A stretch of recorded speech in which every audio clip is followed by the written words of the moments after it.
o te fia o te folofa mfafilo yatu ile taitai o ngal benga spitu sa mo tu totasi ile lalolangi ya to so ngia pastor Willie Papu ia mese ia faritua ia tiana mo no fa te nane ia le committee le official committee wa ia sunga ia le failo tusi ia pali ia feta maspa ia mese ia le te olo sunga ia pasta ata tanubasa mese ia le faritua mo no fa le pa ia sunga I whawhenga inga pastors a mese ia whaiwhiau ma o ao mo rātou wharitua e lo tala whauto I tue whāra so I whuanga o nor whiau ma ngā ruenga lo tātou tua o te whape atu I rea whiawhinei sau ninga lo tātou tāmanga I swafa man mā lo tātou lii o Jesu Kiriso o te whape atu ai tālofa lava o le amataina sau ninga rea whiawhinei I le vi inga o le atua wa saunia I lau whipes.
Yesu.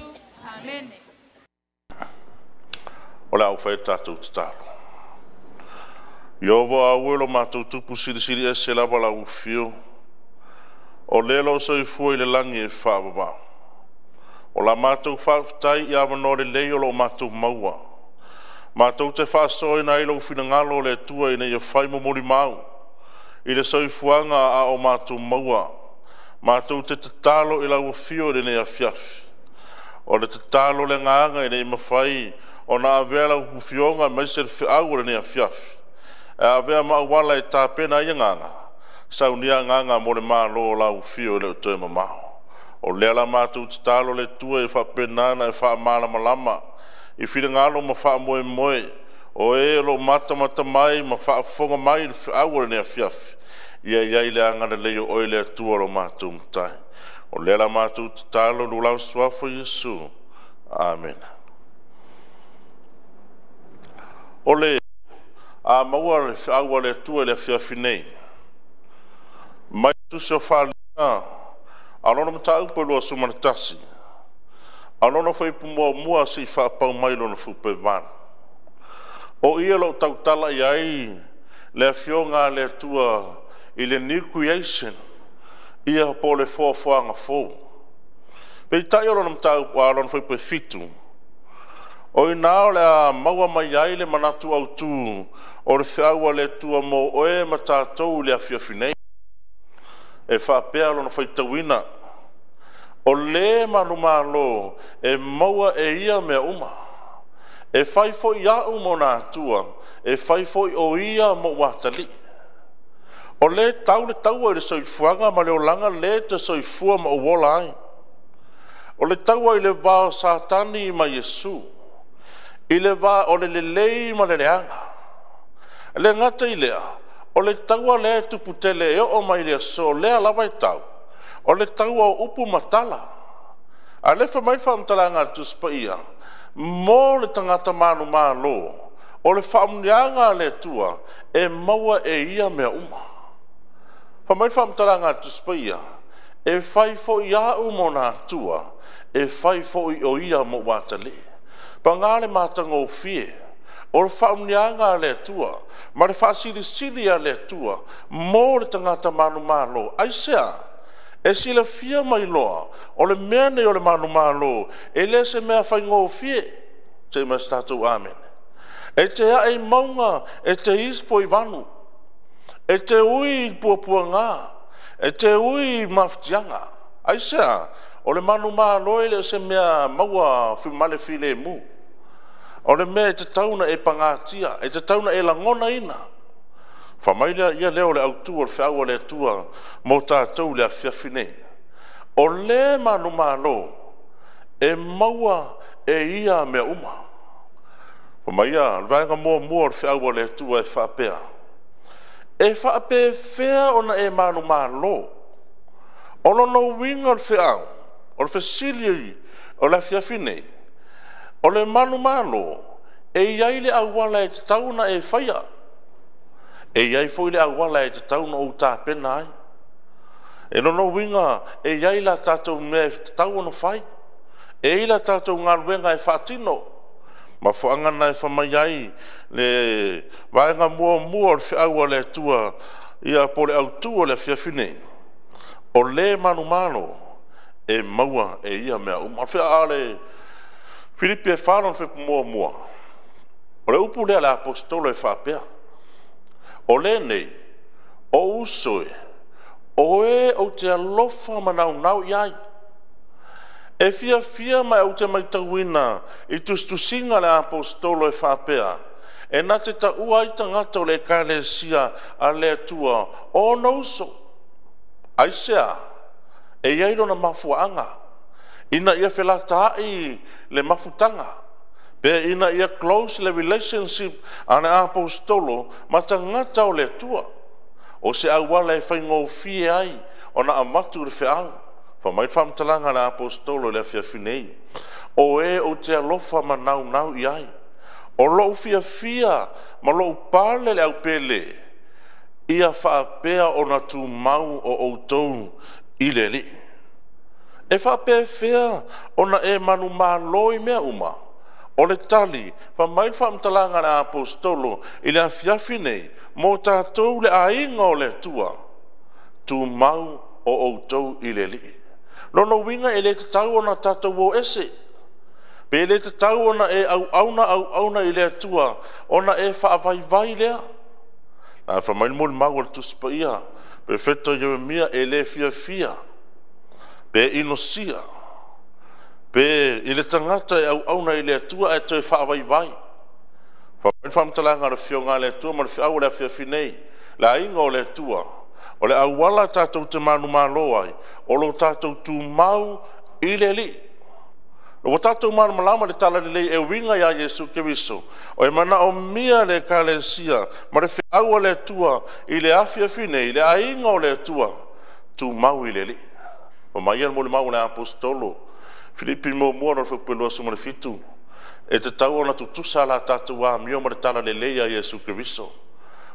Tau na ia tusa la o tau a mio, ma le tala le lei i a Keriso. Pe a whai o te alu ese, o te alu atu, ma whelo a e ma o tō. Pe o te nofo ese, ia o tau i loa pe asina tala i a te o tō.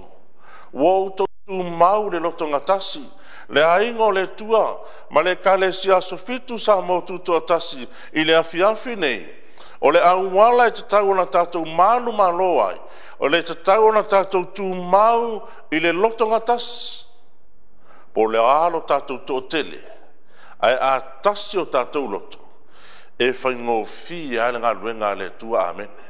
Whamai whamtalanga tuspa ia i le afiafi nei, e le ngata o tātou tu mau le loto ngatasi, o le awala e whaingo fi a se mea, a o le awala e manu malo ai le tu taua le tua. Pa mai whamtalanga atu spia, ma le manatu e tasi le manatu. O le whaingo fie ia o se mea, pe a tasi le manatu. A o i nā fōi, e lo ai tangata o le tua. Langa o tangata o le tua, e loto tasi le loto, tasi le manatu. Pa mai whamtalanga e tāua, a ona tu mau le loto tasi le manatu, o lo o fi nau whaatasi, mo le whaatua tua ua i le tala li lei. Nono winga le mafuanga le manu malo ai.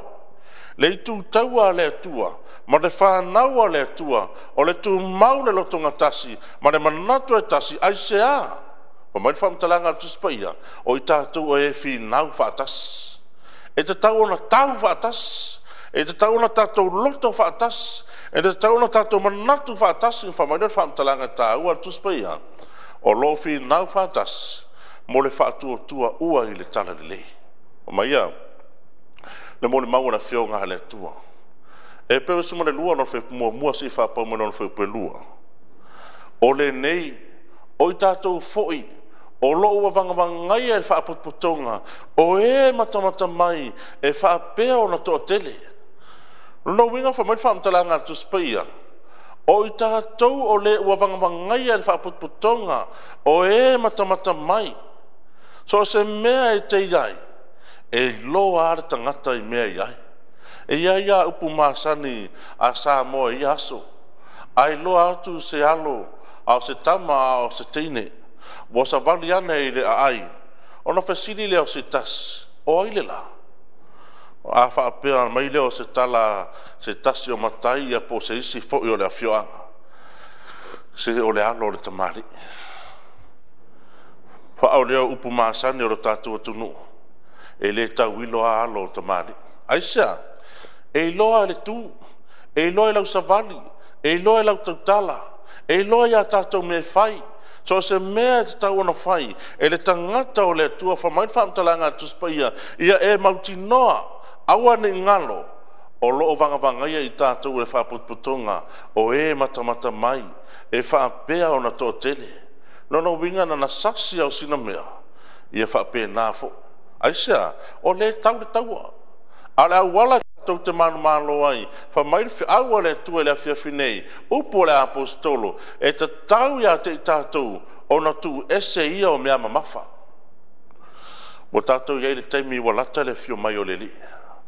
Ai ei lo manatu e whaapea, ai se me ti ngai lo loto se uso tangata alwe fa le nu o maua le afla mo o maua le alwe fa amali alwe fa le leile ro mafutanga ai se a e ai ma me mafa pa mai fa mtalanga o fi au le fiafi nei e te tau ya te tatou ona tu ese ia o me mafa ai se a e fa lave ngo fie ya te tatou pa mai fa mtalanga tu spaia ele ngata ona tu ese o me mafa a toa maleanga sala o meia e fa lave ya te oe e fa lave ya te au a o tau ina tau o fi au manga renga le tua ma fo anga le fa mai la apostolo e te tau na tatu ave ese le anga e fai ma me fa lave e fa lave no fie ia te oe e fa lave ya te au tato iai i fi au manga renga al matai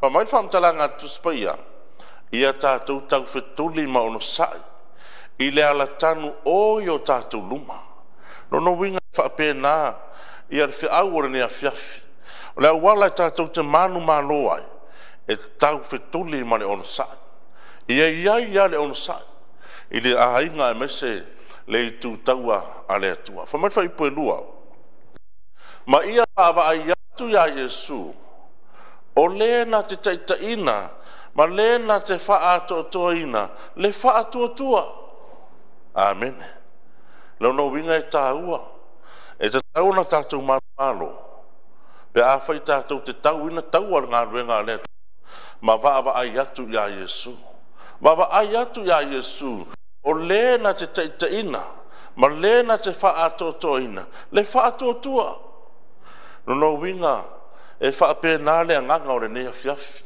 le tatou ta manga le fiafi ne pa mai fa mtalanga tu spaia baba ai ya Yesu e manu malo ai o le na te taitaina lau fo launga ma lau tapenanga o lau sa ilinga ma lau sa ilinga i le langi mo le ola e fa babau i le fa moenga lau ke wisano e ia le fa moenga i talato le tunga mau i le aso ma le taeao e fio ma ya Yesu tau ma baba ai ya Yesu aisha o le na te taitaina ma le na te fa atoina le fa tua pa mai le fa mtalanga tau ar tu spaia o le na ono sa i le sa tau na fa tau va ia te ile ma ona oli sa tu yona ruma ua nofo foi o ia i le tu tau matau o le nofo ali o le atua le ainga o le atua me se le kale sia fa fong ele i fai ngō fie le taua lea na ui a Yesu lea na sa ili mai ai le langi ina ima fai una saunia oe saunia mo le langi mo le ola e whaababau o le vaenga e lua o le whiaua le tue le afiafine e whapea e iai tinga ma maftianga o le saifuanga ma le sailinga ma le tapenanga ina ia vea oe maau o tangata manu malo e iai tinga e iai maftianga e te hae maunga e te ifo i vanu e te mao si o sia e te le maua ma se file mu pe taifa mai fa langa le tuspaia mo le mau le apostolo mo moko ni te whānau le whapasuma le lua o loo tau ti ngā i mātou o ngā lulue i o mātou lava lima tātou o tangata ngā lulue o e wa leva na ngā lulue le whiau man ngā ruenga le atua tātou te langona ina lo ti ngā tātou te langona ina le mawhatia aisea mo le mau le apostolo le afiafine o loo tau ti ngā i mātou o ngā lulue i mātou lava lima o loo anga te le ina i mātou te upu le le atu pa mai le whaamtalanga tu spaia o loo sa wāhina i mātou te ono sai amen o ia taua upu matala e o mai o le ale sa wāhina o i tātou le tala le lei ma le whia a le tua le tātou te tau ave pa mai whaamtalanga tu spaia o loo sa wāhina i mātou te ono sai amen no winga pa mai whaamtalanga tu spaia e leo te mau le ana aso e sa wāhina i tātou o e na tutoi al whanau fine o e lātou te tau sia al whamau whailonga le tua ma le sa pati le tua e lo ai tangata o le atua pe o le molimau le skelu los fulu o pe suma le lua ma le skelu los fulu e fai ia ma fai longa e lo ai tangata o le atua mai le whamtalanga tu spaia e sili o na tāua mo i tātou le afiafine e saua ina i tātou ono le te au ma le tara le lei a ke viso Yesu o le upo le apostolo mo muarti mo te e lua no fai petolo o le nei o oelo watali ia wha amalosia oi le lo fatu noa o loo i a ke viso Yesu e tāua le wha amalos le nga iai isi tangata tau to se tau sinionga e iai tangata e alo lua vai e alo lua wale se wha amalos a ora fe au le fiafinei la inga o le atua aua nei umar wha amalos aua nei mawai aua nei ngalo ia te oi le tangata tau o le atua e te taua o na iai le wha amalos e ia upu masane le apostolo le fionga le atua e wha pea o le tātou te tau ina tau o ngā ruenga le atua e ite me te whaalongo atu ai wa tau au ina atu le tangata te tonu i whafu ana mea pito sili o na taua e renew ai le atua yaso daily e whafowina e whamanosia i le atua le tangata tau o le atua e loa whaalango i a ao le atua o mai whamtalanga tu spaia ia whamanosia oi le alofa tunoa o loo ia ke viso Yesu upo le apostolo Filipe e whāna le pasuma le lua wa o wiloa le matiba wa o wiloa fo i le mau oa o le tautinonga le apostolo wa i loa ma malama le apostolo so se i tū o ngā ruenga ma le taula sa a tau ave le apostolo o le lave ino nganga mo le malo le atua wa i loa le apostolo so se i tū ma fatia ti ngā ina o le fia ai ma le fia inu o mai le apostolo wa o ina ia o maha ona ma o fia ai ia whau ai mai mea ma ia o nge mea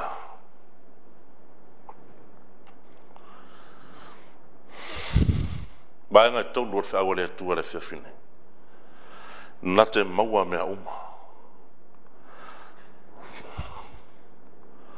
sarama tau suman fito na whapelua suman lima o te ina hau nei sa hau tau lea a o te lei loa se tangata me tonu na lafo ina po ana whanau ua a isi lato o le mori maua a le fionga le tua fai salamo mai taimi au tau lea na iwa a pea ma tangata matua o te lei loa se tangata me tonu ma lafo ina amene Lono winga faulinga mai whamtalanga tuspaia o tangata uma wa tauai le suafo Yesu keviso e la ina ama te ina ele nganga o le tua.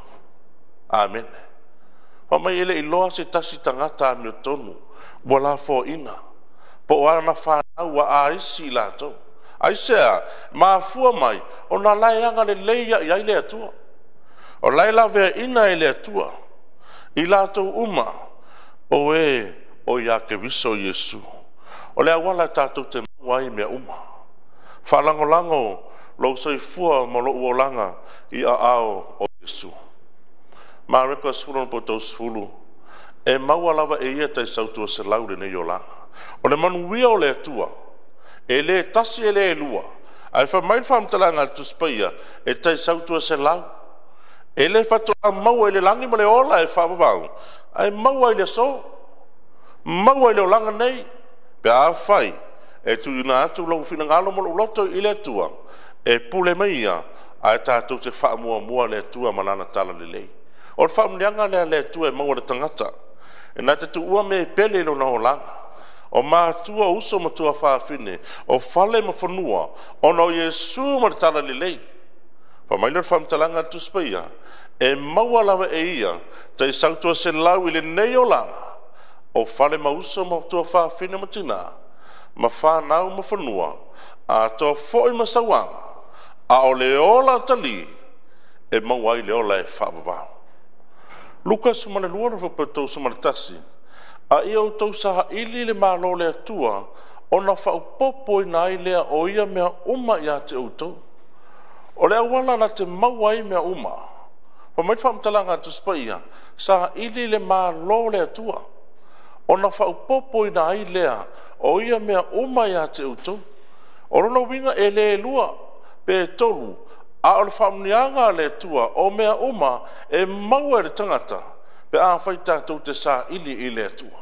O le tele o taimera soifuanga, o se a maua se taime sā ili ai le tua, ia nai lo le tele o mea e ngata i leo langa.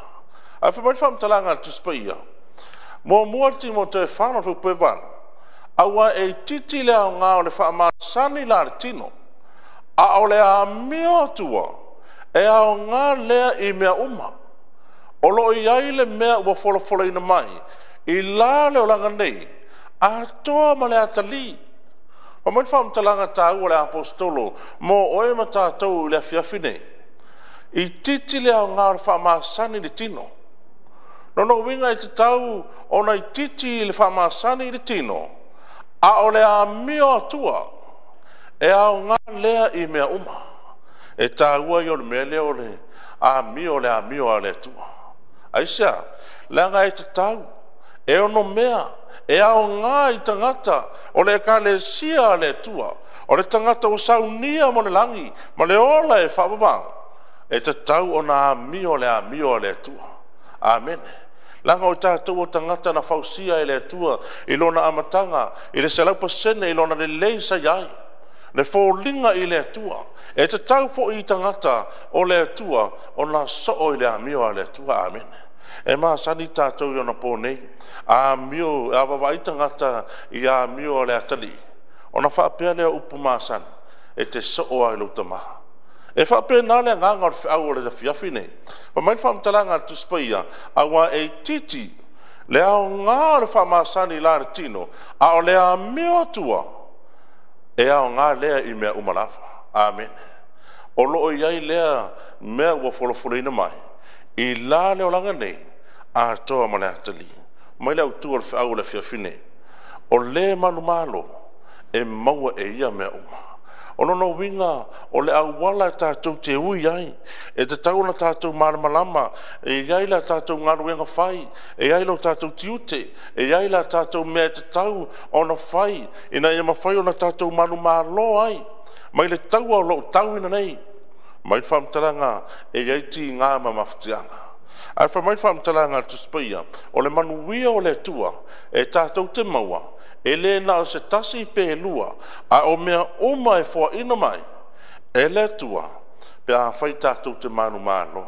Mai whamtalanga tu spaia e tāua, e maua e ia mea uma, e whai i tātou, e whai o ia mo tātou atua, e whai fo i tātou mo nātali. O te talo rea nganga lea whiawhine, ina ima whai, o nā o ngāre awa le tua, e whingalo mo tātou wha moe moe, e saunia i tātou, tā pena nganga ma saunia nganga. Mō le mā lo le tua leo toi mamao, tātou te tālo. Iowo au no mātou te mai. O le lo soi fua le langi whaavavao.